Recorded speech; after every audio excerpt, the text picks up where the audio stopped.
آپ کا دم گھٹ جاتا ہے، پھر آپ اپنی مرضی سے آزادی سے فیصلے نہیں کر پاتے، اور فیصلہ کرنے سے پہلے جن لوگوں کے بارے میں فیصلہ کیا جانا ہے ان سے مشورہ بھی نہیں کیا جاتا۔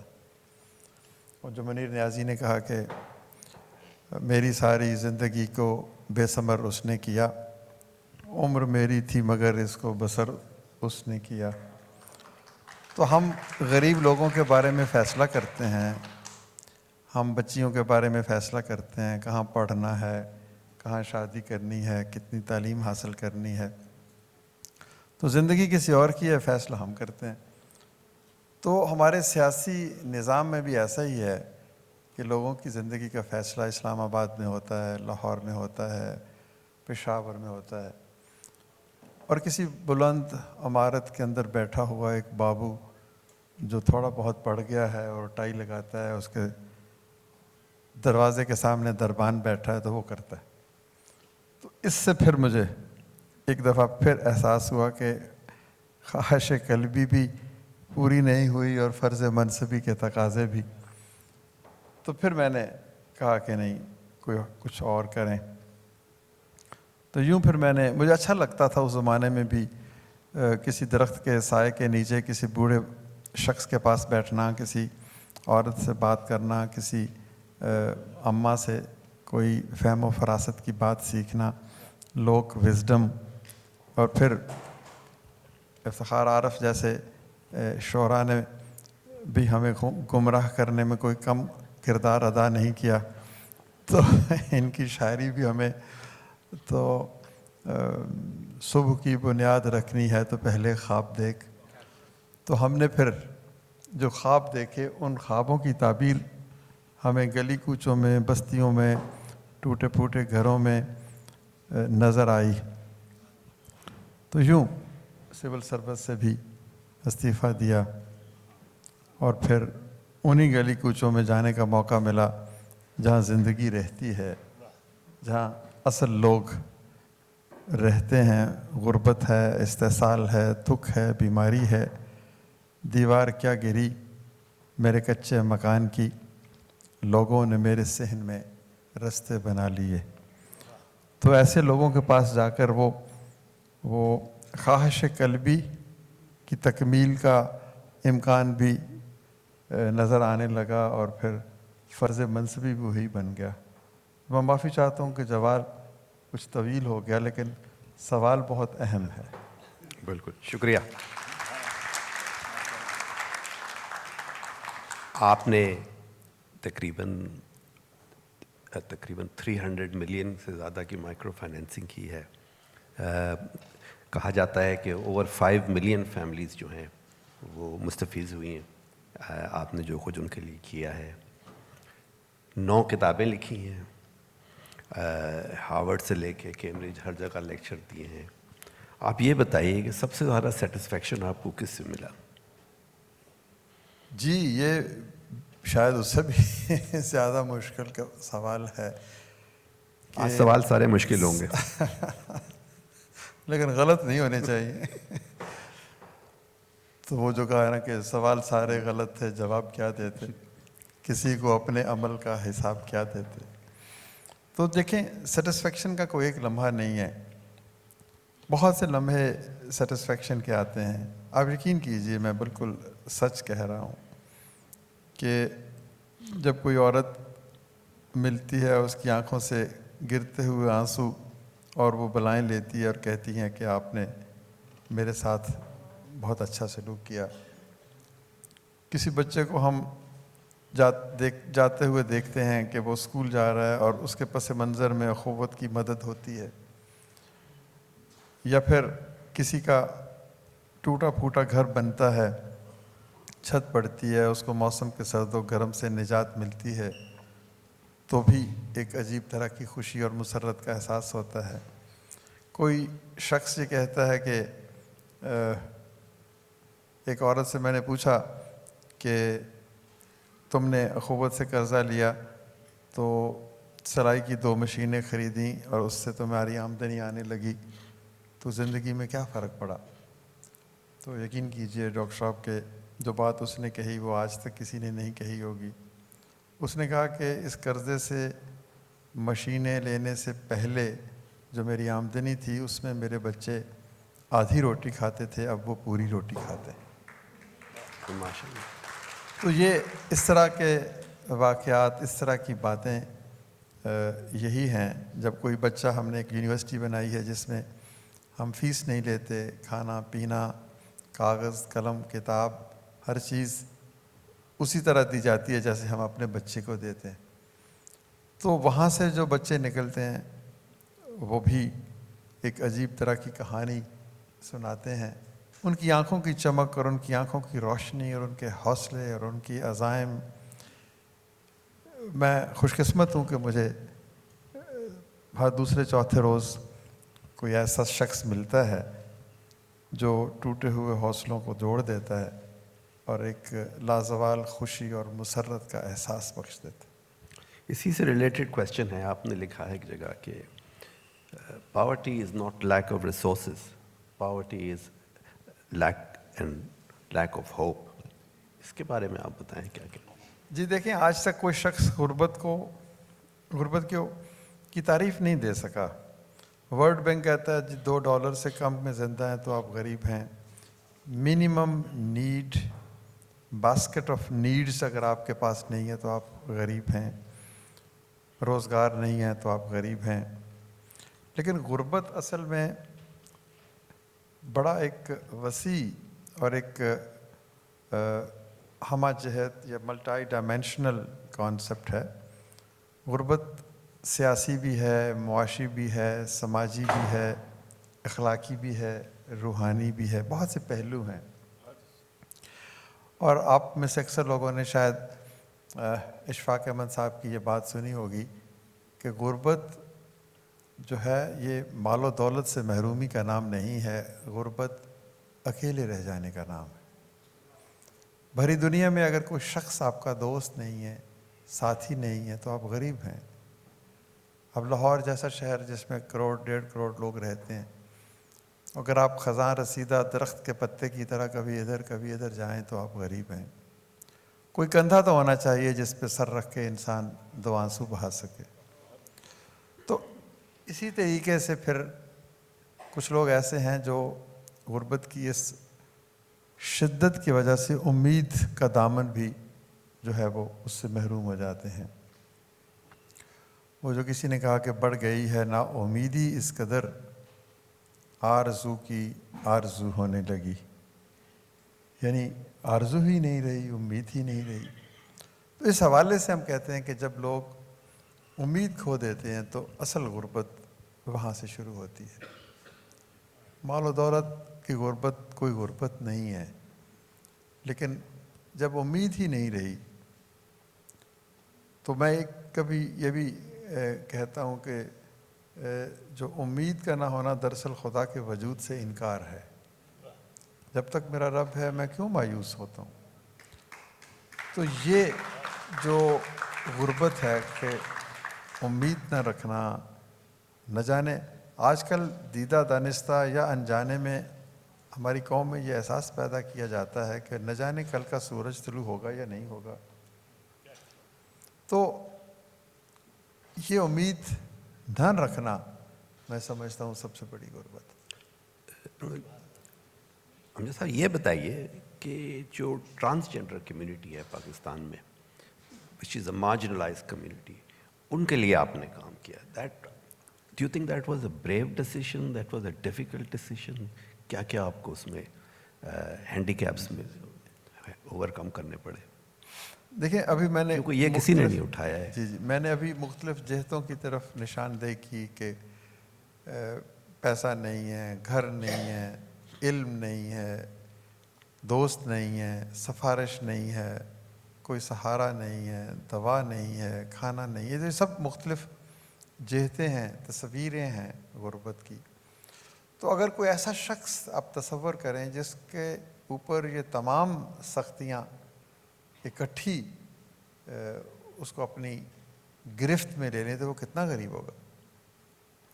ٹرانسجینڈر جو ہیں پاکستان میں نہ کوئی جائیداد میں حصہ دیتا ہے، نہ کوئی علم دیتا ہے، نہ کوئی عزت کرتا ہے، نہ کوئی گلے سے لگاتا ہے، نہ کوئی آنسو پونچھتا ہے، نہ کوئی پاس بٹھاتا ہے، یہاں تک کہ ماں باپ بھی کچھ عرصہ کے بعد نگاہیں پھیر لیتے ہیں۔